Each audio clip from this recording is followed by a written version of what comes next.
The winter of 1945 clung to the Owl Mountains of Lower Silesia, a relentless cold that seemed to swallow sound. Deep beneath the surface, where the ambitious but unfinished tunnel network of Operation Riese, the Giant, lay abandoned, silence was broken only by the drip of groundwater. This was not a military retreat. It was an act of deliberate erasure.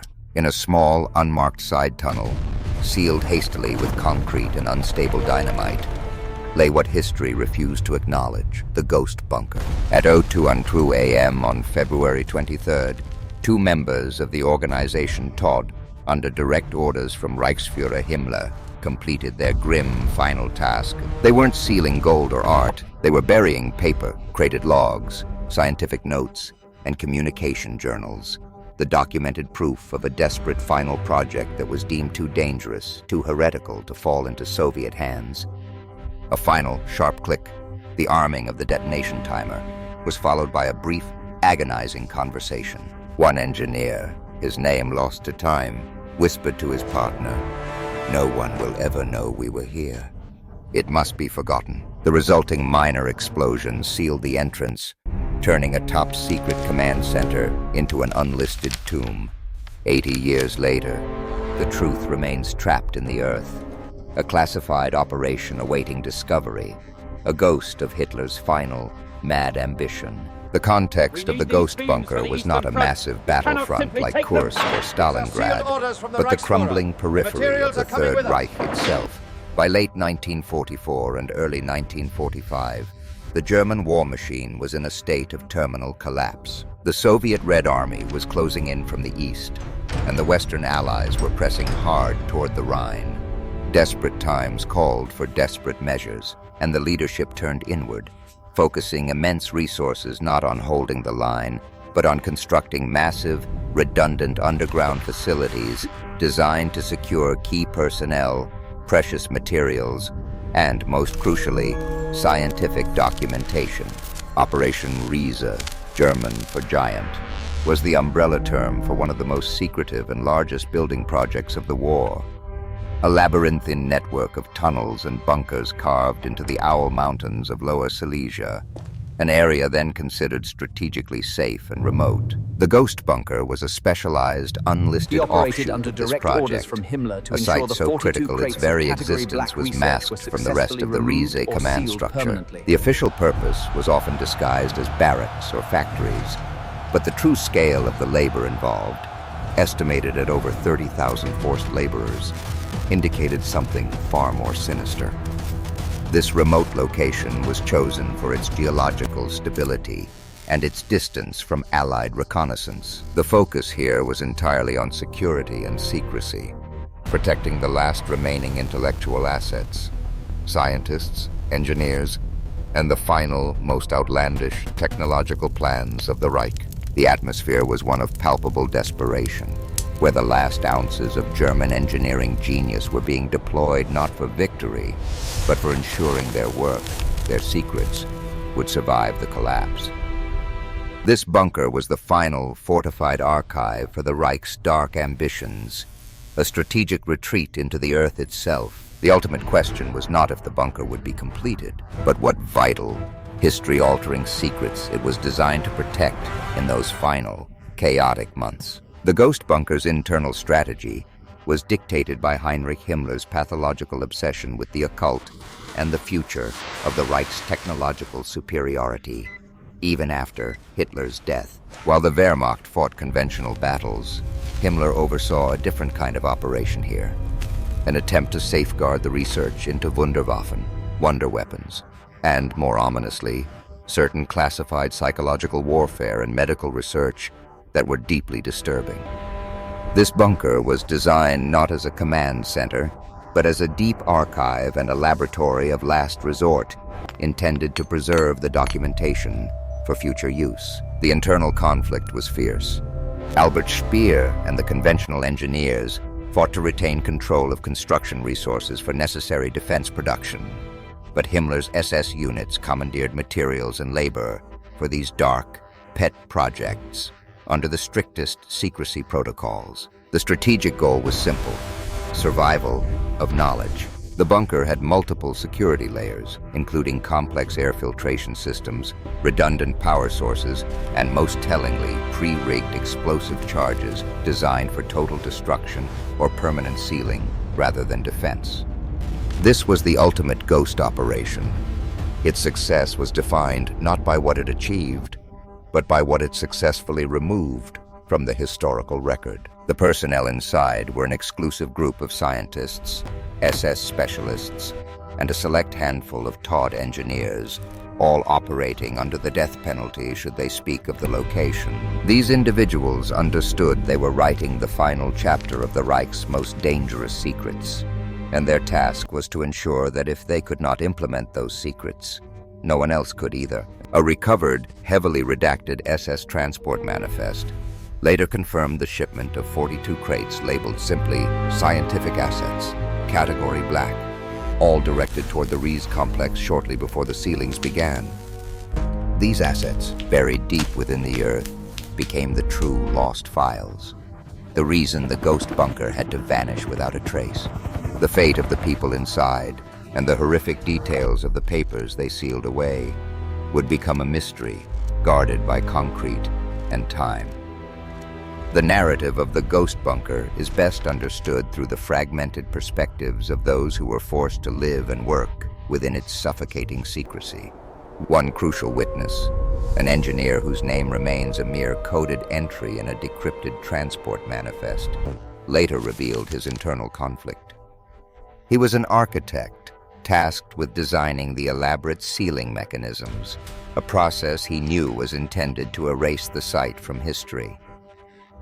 In his brief, chilling testimony recovered years after the war, he noted, "I built prisons for the Reich above ground, but this was building a tomb for their thoughts. We were not sealing a bunker, we were sealing the memory of their ultimate terror." His moral dilemma lay in obeying the order to permanently silence the scientists inside or risk revealing the location to the advancing Soviets. His decision became a silent act of destruction. The bunker's primary commander, a fanatical SS major known only by his code name, Oberst Schatten, Colonel Shadow, embodied the pressure of the command structure. His sole tactical objective was not defense, but data security. He operated under direct orders from Himmler to ensure that the 42 crates of Category Black research were either successfully removed or sealed permanently before falling into enemy hands. His greatest challenge was internal, managing the panic and growing dissent among the scientists who realized they were effectively being abandoned. His harsh discipline and absolute adherence to the sealing protocol highlight the moral collapse at the highest echelons, where the protection of a few terrifying secrets outweighed the lives of hundreds. From a technological standpoint, the bunker was a marvel of desperation. It was rumored to house a highly advanced prototype communication system, a powerful radio relay designed to maintain contact with remote U-boats and even to transmit scientific data across continents should the Reich collapse. This system, which occupied an entire dedicated chamber, was key to the ghost operation. It wasn't just a communication hub, it was intended to be a conduit for secrets, a way for the buried knowledge to be activated decades later. The sheer complexity and advanced nature of this equipment, described as unbelievably modern by the engineer, hinted at the desperate lengths to which German science had gone. The records suggest that the testing of this high-power relay caused intermittent but profound electronic disturbances across the region, unexplained ghost signals that were quickly dismissed by the Soviets as atmospheric interference. The ethical nightmare of the ghost bunker was centered around its contents. The Category Black files were believed to contain not only plans for advanced weaponry, but also documentation relating to unethical human experiments and psychological manipulation techniques deemed too sensitive, even for the SS. The dilemma faced by the few remaining doctors and researchers was a final, terrible choice: destroy their lifetime of work, much of which was founded on horrific acts, or leave it intact, hoping the knowledge would survive and possibly be used again. Their debate, hinted at in a single, partially burned log recovered outside the complex, suggested a deep internal schism over the moral cost of preservation. This final ethical crossroad created a toxic atmosphere of distrust, where every individual suspected their neighbor of being ready to leak or destroy the data. This profound psychological warfare within the bunker was escalated by the decisions of the leadership above ground. While Colonel Shadow maintained his iron grip, a sudden order arrived from Hitler's increasingly isolated bunker. Divert resources away from sealing the archives to prepare a small, final ghost convoy of transport vehicles. This convoy, meant to spirit away a handful of high-ranking SS officials and the most portable assets, forced Colonel Shadow to prioritize the evacuation of people over the preservation of the secrets he was sworn to protect. This internal muddle, a final act of self-serving chaos, directly led to the hasty and incomplete sealing of the Ghost Bunker's archive tunnel. The strategic mistake was simple. In the final days, the leaders valued their own lives more than the future of their deadly research. The chaotic tactical reality on the ground was defined by this sudden shift. The engineers, previously meticulous, were now rushed. The sealing process, intended to take 3 days, was compressed into one night. This haste meant structural flaws and, critically, incomplete destruction of key access points. The Ghost Bunker was not sealed perfectly. It was sealed hastily by men desperate to escape. This single critical mistake, the incomplete sealing, became the future's key to unlocking the bunker's terrible secrets. The societal impact of this secrecy was immediate. Local Silesian villagers noted the sudden massive influx of SS troops, and then their equally sudden, silent departure, leaving behind only the rumors of strange subterranean noises and the heavily guarded, unmarked perimeter. The truth was buried, but the lingering presence of that fear and silence became the ghost of the mountains. And in this chaotic, rushed sealing, driven by the flight of senior command, ensured that the lost files survived long enough for the truth to eventually find them. The Ghost Bunker's ultimate revelation was not discovered by a meticulous military operation, but by accident, decades after the war. In the early 1980s, a small, independent geological survey team, operating near the known but unfinished Riza complex, detected an anomalous subterranean signature, a chamber that did not correspond to any known Nazi plans or Soviet cleanup records. The team, led by a Polish historian obsessed with the untold stories of the Owl Mountains, began a quiet, months-long excavation based solely on the theory of an intentionally lost file. The breakthrough came when they discovered the hastily sealed side tunnel, the one rigged for destruction, in February 1945. The sealing was imperfect, just as the panicked engineers' work had predicted, allowing a narrow, unstable breach to be forced. What the team encountered was not a military storehouse, but a cold, pressurized silence, a preserved tomb where the air was stale but breathable. This confirmed the bunker's isolation, a time capsule protected by 79 feet of rock and Hitler's final self-serving orders. The true climax of the Ghost Bunker's story lay in the archive chamber itself. The exploration team found 42 intact wooden crates, the very ones labeled scientific assets, category black. The temperature and humidity within the sealed space had perfectly preserved the contents. The first documents recovered revealed the stunning truth.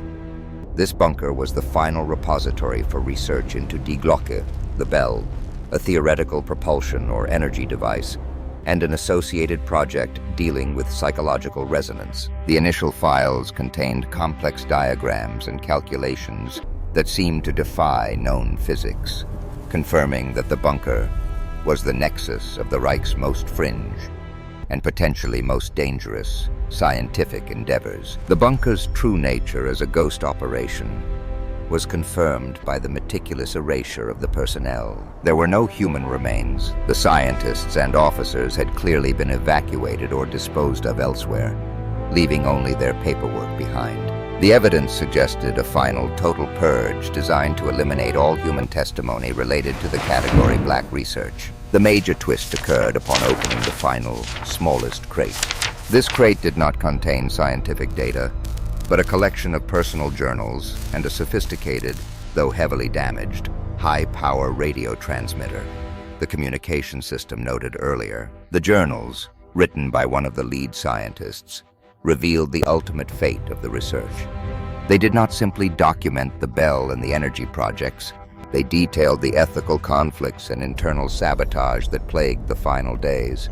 The scientist wrote that he and a small group, realizing the terrifying potential and the morally bankrupt nature of the research, had intentionally introduced flaws into the key technical documents and, more critically, sabotaged the power source of the high-power transmitter. The journal entry concluded, "We could not destroy the knowledge, but we could ensure it would be misinterpreted, useless, and forever silent." This act of hidden resistance, a final ethical stand within the collapsing Reich, was the true ghost operation that doomed Hitler's technological ambitions. The discovery of the damaged transmitter and the corrupted data files proved that the ultimate objective of the ghost bunker, the preservation of usable, advanced knowledge, was foiled not by external enemies, but by the conscience of those forced to protect it. The captured files, though containing tantalizing details of potentially revolutionary physics, were ultimately incomplete and riddled with intentional errors, exactly as the scientist had planned. The immediate consequence of the discovery was intense. Governments and intelligence agencies demanded access to the site, turning the remote Silesian mountains into a center of international intrigue. The sheer volume and nature of the files, the lost files, created a final enduring mystery. What was genuine, and what was the purposeful historical deception left behind by the scientist determined to silence his own work? The contents of the ghost bunker did not provide a superweapon, but rather a chilling testament to the final desperate measures taken both by the regime to survive and by the individuals within it to fight back with the only weapon they had left: truth and deception. This single act of hidden sabotage ensured that the terrifying secrets remained buried, leaving the bunker a true, silent tomb. The discovery of the ghost bunker in the 1980s and the subsequent analysis of its contents reverberated far beyond the world of history. The immediate material consequence was the confirmation of the immense resources the dying Third Reich had diverted away from the war effort and into desperate, high-risk scientific ventures. The bunker's construction cost, in terms of labor and materials, represented a significant portion of the Reich's dwindling reserves in early 1945, proving that the leadership, specifically Himmler, had prioritized the future of esoteric science over immediate battlefield survival. The sheer volume of the recovered documents, despite the intentional sabotage, presented a major intelligence challenge. Governments spent years trying to separate genuine scientific breakthroughs from the purposeful disinformation planted by the anonymous scientist, turning the entire archive into a decades-long game of historical espionage. The discovery confirmed the horrifying truth about the Reich's ultimate goals: not just conquest, but a complete reshaping of warfare and psychology based on unstable and unethical research. The long-term impact of the ghost bunker was primarily intellectual and political. It reinforced the concept of the lost file, the notion that the most dangerous secrets of the war were not necessarily found on the battlefield, but sealed away in hidden repositories. The entire Operation Riese complex, and particularly the area surrounding the bunker, became a focal point for researchers and adventurers, fueling popular fascination with the Nazi occult and Wunderwaffen. This incident provided a critical lesson for post-war intelligence agencies regarding the necessity of immediate, meticulous sweeps for scientific and command archives, preventing similar classified data from being purposefully buried and forgotten. Psychologically, the existence of the bunker and its contents served as a chilling reminder of the utter moral collapse within the SS and the desperation of the regime's final hours. The ghost bunker did not yield a functioning superweapon, but it did yield the blueprints for a terrifying moral philosophy. Ultimately, the most profound legacy of the site was the quiet, heroic act of the anonymous scientist.